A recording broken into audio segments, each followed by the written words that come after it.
Elisabeth II s'éloigne du tumulte de Buckingham Palace. Après l'interview controversée du prince Andrew sur la chaîne BBC, la reine a décidé d'aller prendre un peu de bon temps au château de Windsor.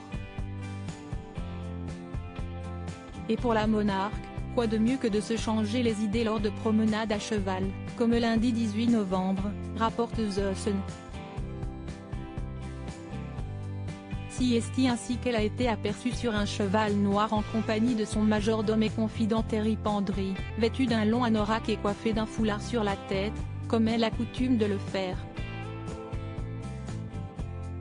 De leur côté, de nombreux spécialistes estiment qu'Elisabeth II a complètement perdu le contrôle dans sa famille, laissant ainsi libre cours à des interviews comme celle du prince Harry et de Meghan Markle, mais aussi, celle du prince Andrew.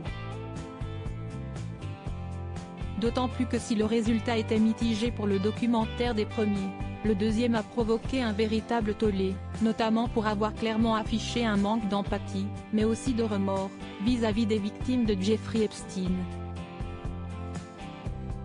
Et visiblement, Elisabeth II se montre très pessimiste sur le choix d'avoir accordé cet entretien, même si son fils préféré lui a assuré que cela avait été un grand succès.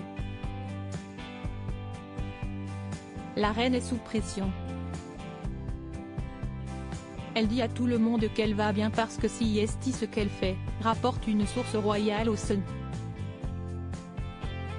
Mais elle a 93 ans et il est évident que cela va faire des ravages, alors tout le monde est inquiet.